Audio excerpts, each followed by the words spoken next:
कांग्रेस में नेताओं का पतझड़ जारी है। 24 का सियासी घमासान कांग्रेस छोड़ो अभियान में बदलता नजर आ रहा है। कांग्रेस एक झटके से उबर नहीं पाती कि उसे दूसरा झटका लग जाता है।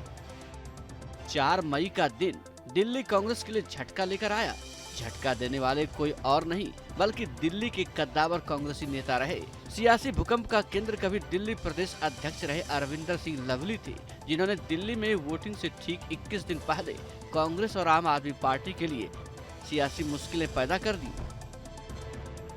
अरविंदर सिंह लवली शीला सरकार में पूर्व मंत्री राजकुमार चौहान, पूर्व एमएलए नसीब सिंह, पूर्व एमएलए नीरज बसोया ने बीजेपी का दामन थाम लिया है।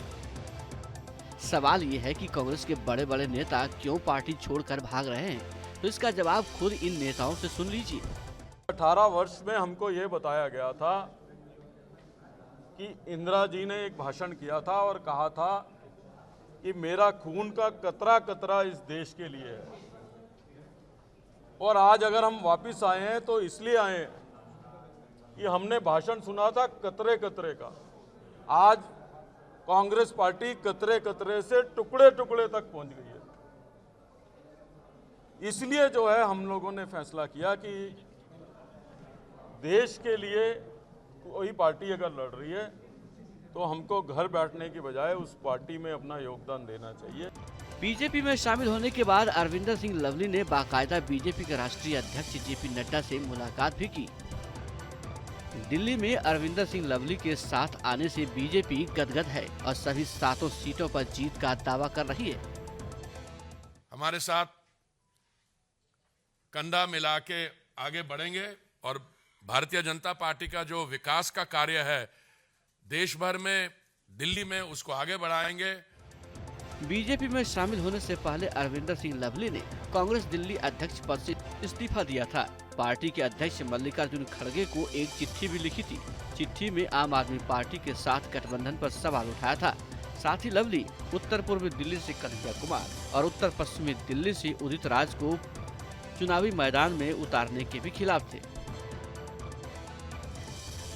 दिल्ली में सियासी दल बदल हुआ तो कांग्रेस में हड़कंप मच गया। कांग्रेस नेता डैमेज कंट्रोल में जुट गए और अरविंदर सिंह लवली को गद्दार घोषित करने लगे। कुछ लोगों की फितरत होती है समय पर पार्टी को दगा देने का। उनका जो कैरेक्टर है वो सामने आया है और वो कैरेक्टर अब लोगों के सामने पहुंच चुका है।